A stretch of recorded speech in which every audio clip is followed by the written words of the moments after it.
Rising up to the truth, to the truth, to the truth. I'm a spark, I'm a fire, I'ma get going. I'm a song, I'm a rhythm, I'ma get flowing.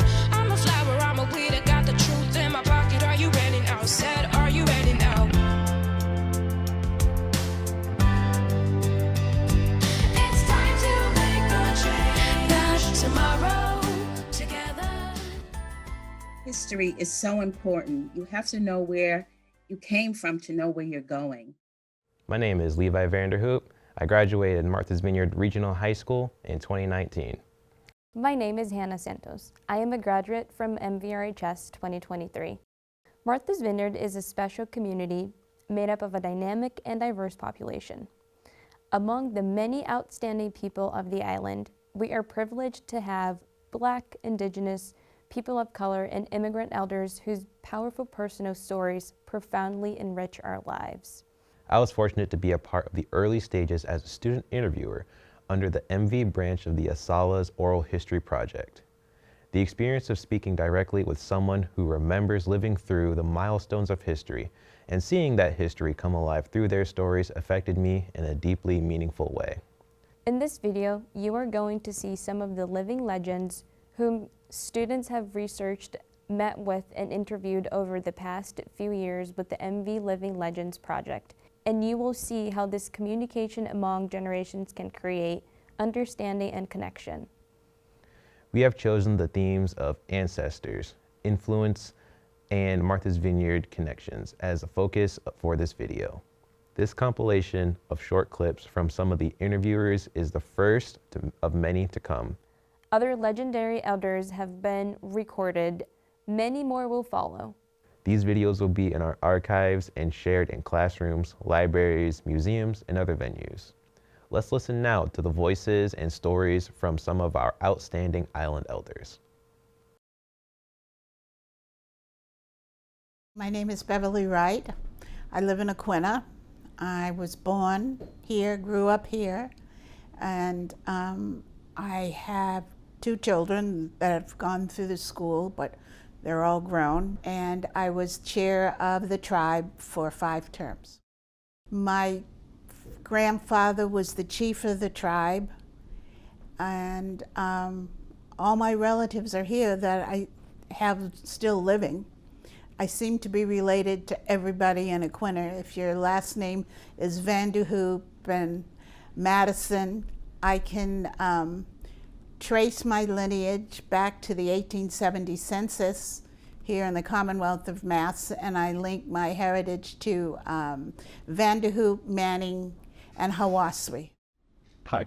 Hello. How would you describe the way that tribe has evolved with the rest of the world that's Martha's Vineyard in the country itself? As tribal people, we are always trying to keep our old ways, our culture, and our traditions, and then also to be part of the non-tribal world.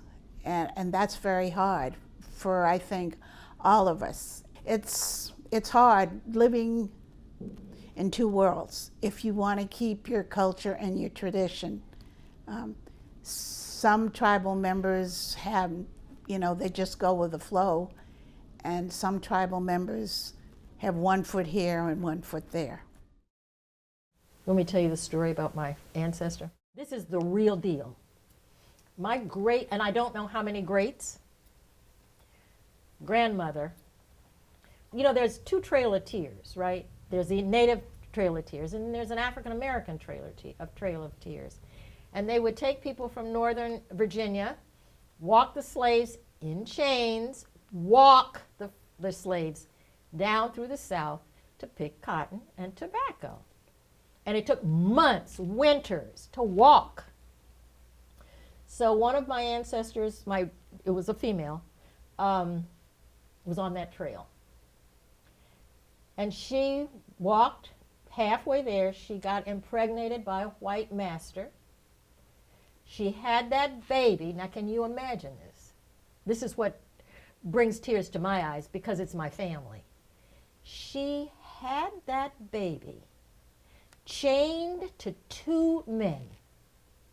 She had that baby. She laid down in that field, had that baby. This is the winter. had that baby, you know what she did? She picked that baby up, she cleaned herself off, she put that baby on her back, and she kept walking. Now that, I can't tell you what that does for me in terms of my own power and strength. That's where it comes from. I know that's where it comes from. My great grandmother was Anna Dukes. She lived in a log cabin, and she was born a slave. We were told by her that she thought she was born in the 1840s, and she lived well beyond 100. And I knew her until I was like 13 years old when she died. But she was the first one to tell me about the secret, sacred songs of the enslaved. And I was fascinated, just fascinated.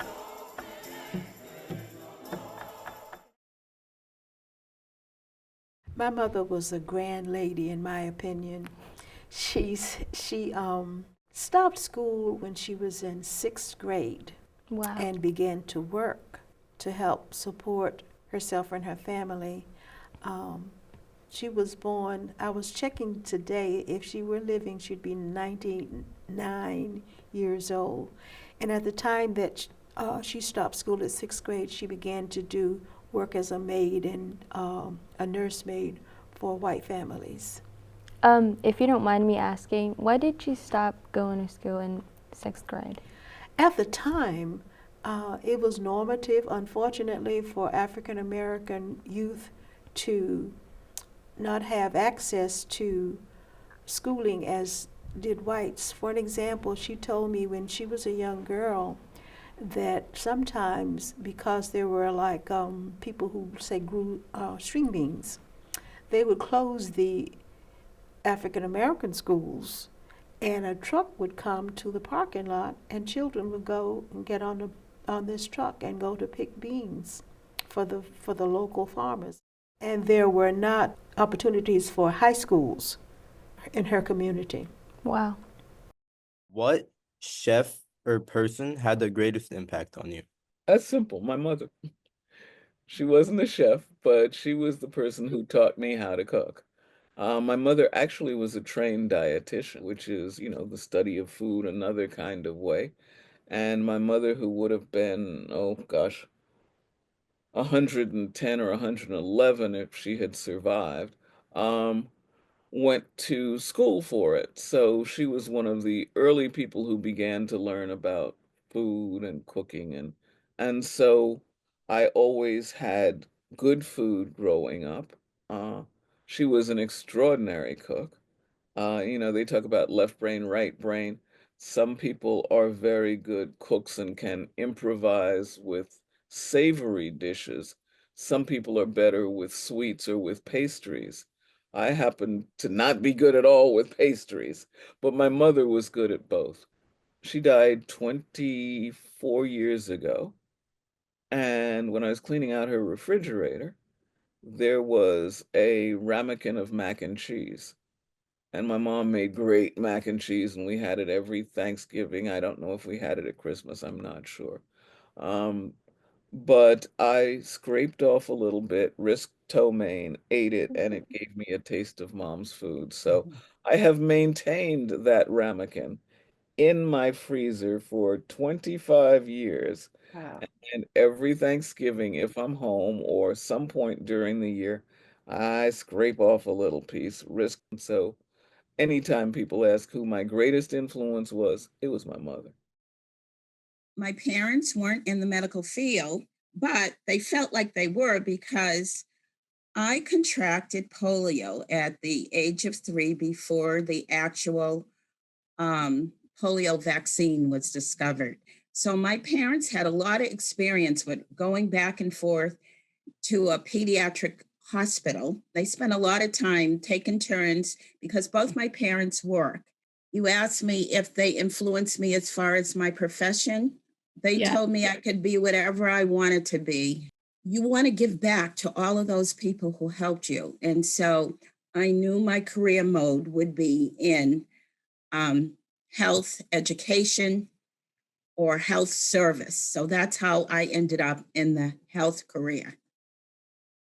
If I'm 95, you know, my mother lived a long time ago. One day, the music teacher, the kindergarten teacher was sick. And so they always played for assembly. So the principal said, well, we don't have a teacher, and I don't know if anybody can play the piano. And my mother said, I can, because she was just like I am, or I'm just like her, sort of mouthy. So he said, but you're only 10 years old. She said, well, I can play every song she played, meaning the teacher. And so she proceeded to play every song that they sang in assembly. I had a great-great-grandfather named David M. Anderson, who was a Buffalo soldier. He was in the 114th Regiment of the USCT. And I found out USCT meant U.S. Colored Troops. So he fought battles and witnessed massacres that were perpetrated by the Confederates. Everybody steps on somebody's shoulders, and I must have stepped on somebody else's shoulders to get where I am. And I'm pretty sure somebody stepped on my shoulders to get where they are. You know, how did I learn? And I had a mentor. Well, there was this guy that came down from Chicago, Illinois. His name was Robert Sinstack. He was from a family of journalists. They started a newspaper called the Chicago Daily Defender. I took pictures of people that I loved, right, who made a mark in Black history, either in entertainment, in politics. Who is your role model through your journey of feminism? My role model was Mrs. Fannie Lou Hamer. I met her when I was a senior in college. She came to speak at my college. I went to McAllister College in St. Paul, Minnesota, which is probably the most unlikely place to expect to see her. But here was this magnificent woman. So I saw her and she spoke about the 1968 convention. She spoke about founding the Mississippi Freedom Democratic Party. She spoke about being an advocate for women's liberation. So I was fascinated by her, but I didn't really meet her until I was a senior in college and did an oral history project in Mississippi. And I got to know her. And then when I came back and worked in Mississippi as a community organizer, I got to spend more time with her. And so she was the person who really helped me bridge. And she was this amazing Black woman from a Mississippi Delta plantation. And she helped me bridge the world of racial social justice and feminism. And so she was my role model.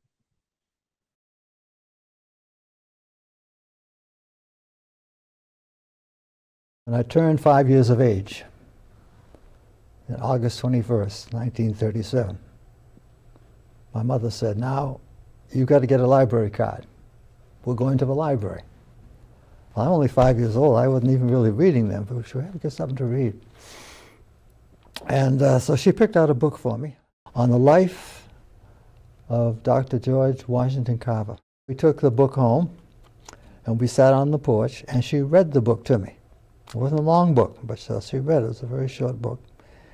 And I was in awe. I was just amazed to hear about somebody who had taken a peanut, or the peanuts, and developed chemically over 300 substances from the peanut shell, the peanut covering, and the peanut itself. And I swear to this day that I had made a decision, maybe unconsciously, but along the way, that I was going to be a George Washington Carver, that I was going to do what he had done with the peanut in his laboratory at Tuskegee Institute. My mother, back in the 50s, she read about this song about Cape Cod and how African Americans were going to Cape Cod, and she wanted to know where this place was. So her and my dad and a couple of sisters went to Plymouth. Mm. And they saw naturally the Plymouth Rock and stuff like that. And while they were there, they met this woman, this African-American woman, that said, if you think this is beautiful, there's a place called Martha's Vineyard you should visit while you're here. Do you believe that there is a lot of racism on Martha's Vineyard specifically? You know, I don't think there's a lot of racism on the vineyard. There is some, but I don't, in my experience, there's not a lot. There is some.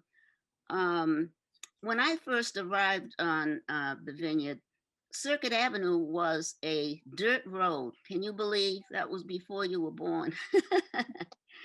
And at the beginning of the summer in those early years, I frequently heard white people saying, "Here comes the N-word."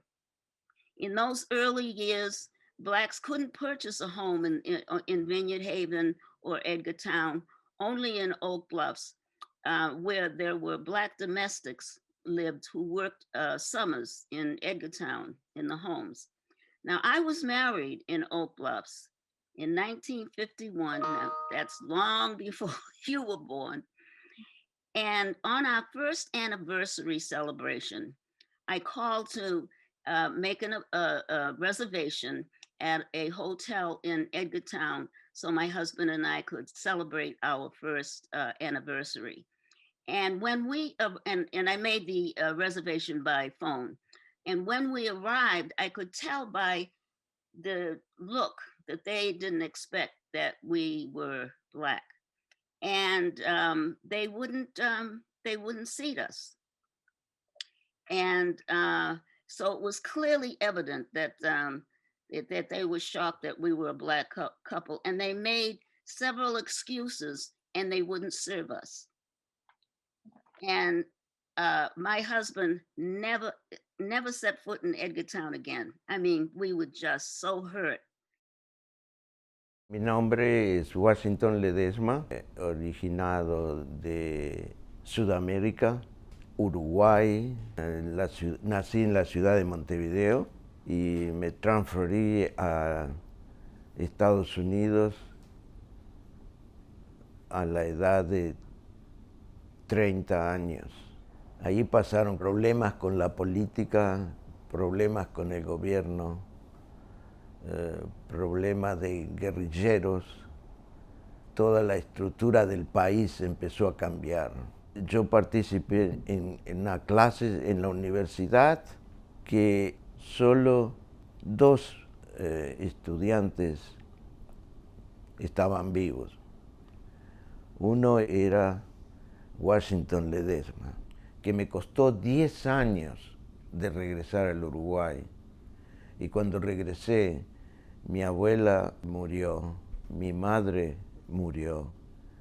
Uno de ellos, que era prácticamente con el cual tenía más relación, también falleció. Fue encontrar un hueco muy grande. Al final me radiqué en la ciudad de Boston, trabajé en Harvard University, el estudio de cerámica, y de ahí un día me invitó una señora que tenía una galería aquí en el Vineyard. Vine aquí y me quedé aquí en el Vineyard, porque me hizo recordar mucho en el pueblo donde vivía en Uruguay. I was born in Boston, Massachusetts, June 11th, 1939. I spent my first birthday here in June of 1940. During your grandmother's time, when she came to Martha's Vineyard, did she face the same amount of discrimination on the island as Boston, or like how was it, less or more? I would say I am sure it was less, and which is why she felt it was good to bring us here. She was biracial, so she had racist reactions from whites and from Blacks. How was she able to afford, and how was she able to, I guess, maybe even convince people to sell her properties as a woman? Yeah, the first property she bought was what is now 12 Myrtle Avenue, and in fact, it was 3 lots, a house on 2 lots and a barn. And that was in 1944. And she bought it from Manuel Gonzalez for $800. She was a domestic. She worked in the department stores in Boston, but she was trustworthy and she paid on time and paid whatever she could, and she was trusted. And so when Manuel Gonzalez decided to sell the next 2 lots, he offered it to her first. And he said, I know you'll pay for it when you can. And then the lots across the street, she bought in 1954, and it was the same situation. And her what she told us as kids was, I told him I'll give you a nickel down and a nickel when you catch me. And she would just laugh about that. My grandfather, Ralph, he worked in the city. He was a presser by trade. We were middle class. We were working class, a working class family. He was a presser by trade, which meant he worked in the garment district and he pressed clothes. She told us a story later that she signed his name. And for a number of years, because they had rented prior to that, and for a number of years when they were renting 12 Myrtle Avenue, he said, why do we keep renting this place? It needs work. Every time I come, we've got something we got to do. And she finally had to tell him that she had bought it and signed his name. And of course he was irate and told her he would not, because he was giving her some monies to be able to manage here. And he told her that he was not going to give her any more money and she'd have to do it on her own. And she did. Wow, that's amazing. He did it by taking extra jobs. So you've had such throughout your life, you have had such like amazing experiences and so many crazy things happen to you. I just wanted to know, throughout your life, what was like the most valuable life lesson that you have learned that you can also share with us who are like gonna grow old? I have to say that the most valuable life lesson I had was with my family in being proud of who I was, proud of where I came from, proud of who my family was. As I said, we were working class. We did not have means, we did not have money, but I think I just kept on going because I felt like I was valued and I was of value. And it didn't, and I didn't know I was poor until I went to college and saw what other kids had, so but that has carried me through everything that I've ever done. So it's like, when you feel good about yourself and feel like what goes on around you sometimes might hurt a little bit, but it doesn't stop you. And that's what's important. Thanks for that question. How I would like to change Aquina for the better is, I think, out of my hands. And it would be me saying pie in the sky that I'd like it to be the way it was before, but I know that can't happen. But I would like the island to know that we are still here, that we were the first inhabitants of Martha's Vineyard. And I think that's something that our tribe is proud of, and I would like the residents of Martha's Vineyard to know about it also. Listen up to the truth, to the truth, to the truth. I'm a spark, I'm a fire, I'ma get going. I'm a song, I'm a rhythm, I'ma get flowing. I'm a flower, I'm a weed, I got the truth in my pocket. Are you ready now? Said, are you ready now? 'Cause I'm gonna use it. It's time to make a change. Not tomorrow, together. Gotta make it through the day without someone being thrown away. It's time to take a stand. Louder, together. The sun will shine, so let it shine. The time is now, so people can tell. C-H-A-N-G-E, change. It's so simple, I'll try this world's mighty strange. It's fundamental, C-H-A-N-G-E, C-H-A-N-G-E, change. So people can tell. I'm a heavy, I'm a hard, I'm a shine down. Speaking up, can you hear me? Gotta get going. I'm a tear, I'm a twist, I'm a dance now. Got fear, a little scared, can't stop me.